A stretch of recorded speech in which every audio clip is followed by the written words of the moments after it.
To our next story, Israeli Prime Minister Benjamin Netanyahu spoke with Donald Trump to congratulate the Republican leader on his U.S. presidential election victory. Netanyahu's office said in a statement that the conversation was warm and cordial. The statement added that the two leaders discussed the Iranian threat and the need to work together for Israel's security. Earlier in a tweet, Netanyahu had said that Trump's historic return to the White House offers a new beginning for America and a powerful recommitment to the great alliance between Israel and America.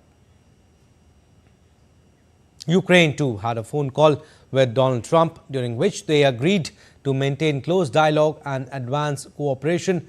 President Zelensky said strong and unwavering U.S. leadership is vital for the world and for a just peace. He added that people today want confidence, they want freedom, they want a normal life. And for us, that means a life free from Russian aggression with a strong America, a strong Ukraine and strong allies. And Trump has always been a sharp critic of the scale of U.S. military and financial support for Kiev and vowed to end the conflict with Russia. Trump's victory over Harris raises questions over the future of U.S. support, which has so far been key to Ukraine's survival against Russia. Some Ukrainian political analysts believe that Trump will likely push for swift talks to end the ongoing conflict. They also predict that U.S. aid under Trump would change from grants to something more akin to a loan. And how Trump responds to Russia's conflict with Ukraine could set the tone for his agenda and signal how he will deal with NATO and key U.S. allies. He has been critical of Biden's support for Ukraine and said that under his presidency, the U.S. would fundamentally rethink NATO's purpose. Trump, who has rallied for years against NATO members that failed to meet agreed military spending targets, warned during the campaign that he would not only refuse to defend nations delinquent on funding, but would encourage Russia to act as suitable. And besides, world leaders have been congratulating Donald Trump for capping a stunning political comeback. The leaders of Australia and New Zealand extended greetings, saying they would look to strengthen their cooperation with the US in the region, including the AUKUS deal. I look forward to talking with President Trump and working with him in the interests of both of our nations. President Trump has run a campaign based on change, and he's made it clear he's going to do things differently. So we shouldn't be surprised as things change, but equally we should be really confident in ourselves and our place in the world as well, and our ability to deliver on our interests together as Australians. And Japanese Prime Minister Shigeru Ishiba too held a phone call with US President-elect Donald Trump. Ishiba said two leaders had agreed to organize a face-to-face meeting as soon as possible. And South Korean President Yoon Suk-yeol also held a telephone call with US President-elect Donald Trump and discussed continuing close ties across all areas in security and economic fields. Yoon and Trump shared concerns over North Korea's deployment of troops backing Russia in the war against Ukraine and Pyongyang's continued military provocations, including ballistic missile launches. India's Prime Minister Narendra Modi held a telephone conversation with Donald Trump and congratulated the president-elect on a historic election victory. After Trump's re-election, PM Modi highlighted that Donald Trump's win reflected the trust of Americans in his leadership.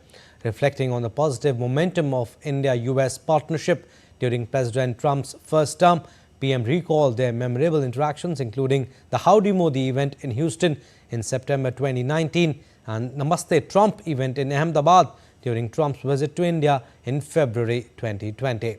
Both leaders reiterated the importance of India-US comprehensive global strategic partnership for the benefit of the people of both countries as well as for global peace and stability. They reaffirmed their commitment to working together to further strengthen bilateral ties across technology, defense, energy, space and several other sectors. And Donald Trump has recorded a historic win in the presidential elections as he prepares to lead America again. An artist and his painting outside the White House is giving a message of unity after an intensely polarized contest. Donald Trump, Kamala Harris, US-Mexico, all in one frame. DD India correspondent Shubhendu Ghosh reports from Washington, D.C. We are in front of the White House in Washington, D.C. Donald Trump has just secured a big win in the presidential elections. Here in the lawns of the White House, we saw this interesting painting artwork taking shape. I have with me an artist from Mexico, he's a U.S. citizen now, Roberto. Tell us about your work and what is the message that you're conveying through this work? We have a new president, and it's a president again, This painting is for me to say, as far as, what I'm expecting as a citizen from the United States, unity. I have already, some flags. I have the Mexican flag in a way to say, we expect Trump to unite. And I guess, people, kind of expected that, but we hope that he'll do better this time. Right. And if you look at the elements in the painting, you can see Donald Trump, you can see the Mexican flag, the American flag. What's interesting is that the lady that you see next to Donald Trump, Roberto, tells me represents Kamala Harris. Roberto, important message of unity between leaders? Yes, what they should do, is get together, and unite. We as citizens from the United States expect good administration, and if they do that, then we will have a good economy and good harmony, and they would do a good message if they hug together just the way I'm doing it in the painting.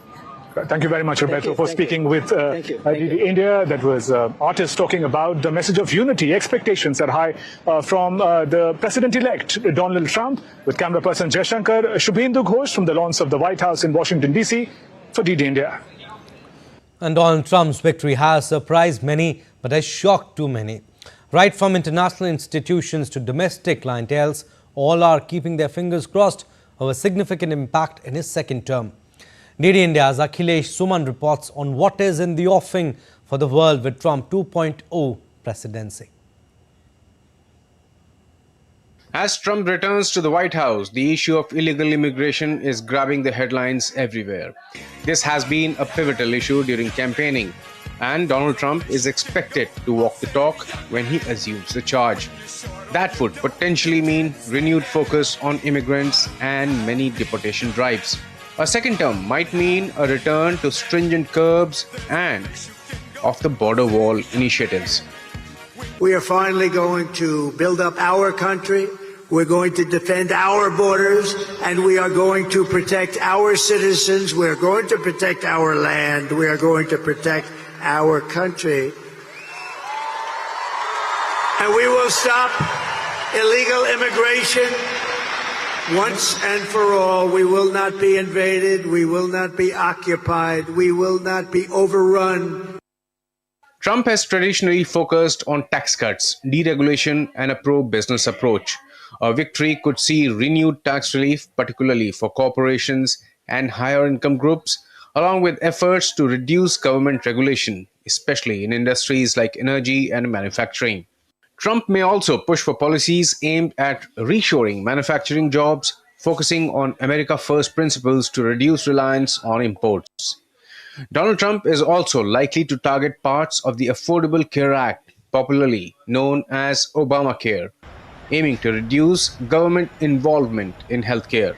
While he did not fully repeal it in his first term, he may attempt new modifications or alternative healthcare measures. Trump may also prioritize law and order policies, echoing themes from his first term, which focused on supporting police and enacting strict measures against crime. Trump in his first term did not recognize climate change and global warming as big relevant issues. In his second term, he may reverse climate-focused policies of the United States and push for increased fossil fuel production.